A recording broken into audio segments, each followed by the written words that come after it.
boy. Pero mahirap din yung gagawin natin na pwede. Aralin niyo mabuti. Oo. Hirap yun. Pero kaya naman.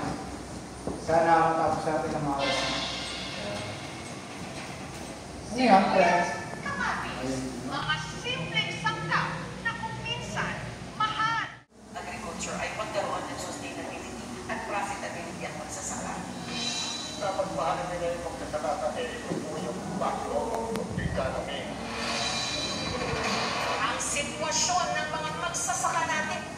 Mga buddy, ano kayang dahilan ng pagtaas ng sibuyas at kamatis? Siguro, kakaunti yung nagiging supply, kaya tumataas yung presyo.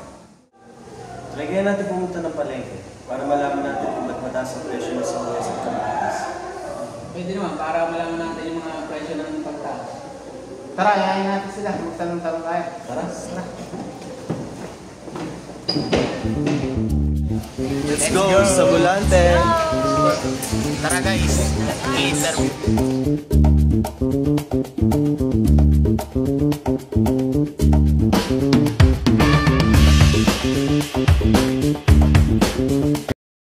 Nanay, magandang umaga po. Ano po pangalan niya po? Mada Tobles. Ilang taon na po kayong nagtitinda po dito? 5 dekada na. Medyo matagal na din po. Sa tingin niyo po, as manininda po, ano po yung dahilan kung bakit po tumataas po ang presyo ng sibuyas at kamatis? Season, panahon. May sabay-sabay nagtatanim, may sabay-sabay na, pag sabay-sabay na pumupuli, bumababa ang presyo. Pagkakakunti ang nagtatanim, tumataas ang presyo dahil kulang na kulang sa mga posyon. Ano po pangalan po? Sarah. Ilan taon na po kayong manininda dito sa Bulate na Santa Cruz? 7 years. Sa manininda po, sa tingin niyo po, ano po yung dahilan kung bakit po tumataas ang presyo ng kamatis at sibuyas? Ano kasi siya, iba-iba siya ng presyo kaya tumataas kasi depende siya sa supply ng kalakal na binababa nila. Good morning po, Tay. Pwede po ba kayo ma-interview? Yes. Ilan taon na po kayo nagtitinda dito sa Volante? Mahigit na 20 taon. Sige po. Ang tatanong ko lang po ano po kayang, sa tingin niyo po, ano po kayang dahilan ng pagtaas po ng presyo ng sibuyas at kamatis po? Dahil doon sa biyahe, yung simula sa Ilocos, papunta rito, yun ang itinataas niyan. Kasi kukunin nila doon ng maaring nasa, katulad yan, ang kuhanan ngayon, nasa 950 isang bag. Ngayon, kaya tumataas yun, gawa nga ng biyahe pagpunta rito. Sa Ilocos pa kasi nang gagaling yan, ang mga inaano namin yan, yung sibuyas, bawang. Kaya tumataas gawa lang yan sa biyahe. Mahal kasi ang gasolina, mahal ang biyahe, kaya tumataas din ang presyo niyan. Siyempre, kami naman, kinukuha namin, alam namin na gano'n eh. Ibinebenta naman namin yan ng 120 isang kilo. Kaya sa isang bag, yun, kulang na 10 kilo isang bag doon. Ibinebenta namin ng 120 isang kilo. Kaya yun ang itinataas lang, yung presyo namin. Kaya tumataas ng 120 para kami itumubo ng kaunti. Pagka kukwentahin mo naman, yung isang bag sa 950, ang resulta doon sa 120 yung bigay namin, tutubo lang kami doon sa 120 ng, alam ba, 95. Magiging ang kabayaran ni 120. Yun ang tubo namin, yung sobra doon sa 120, doon sa 95. Ano pangalan niya? Delia Domingo.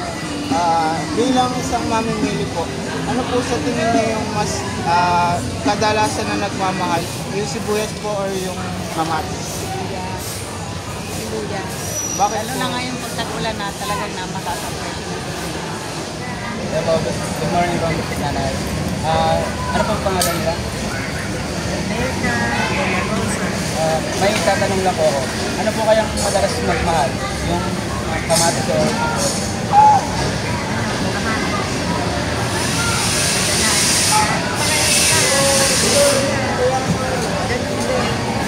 Ngayon, tag-ulan, mahal talaga. Ang baga po, pwede po ba ma-interview? Oo naman. Ano pong pangalan niyo? Very clean. Sa tingin niyo po, ano pong tumataas ng presyo? Sibuyas po o kamatis? Sibuyas. Palitan ko nga.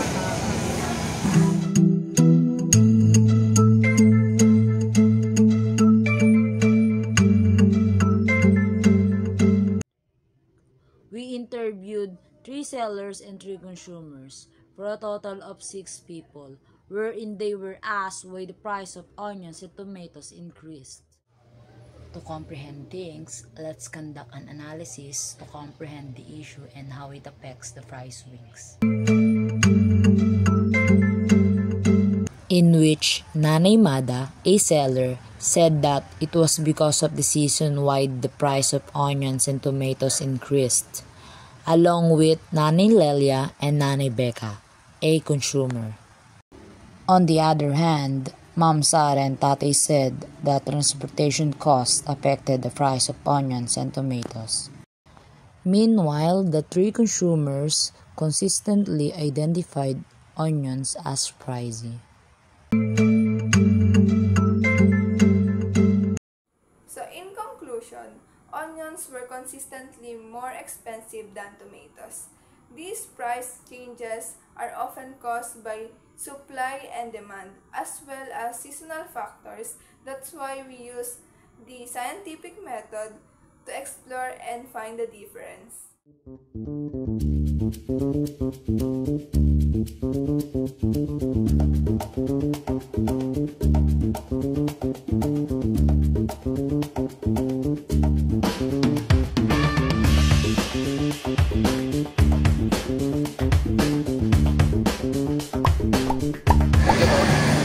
Salamat po. Maraming salamat. Thank you po. Maraming salamat po, Nanay. Thank you po.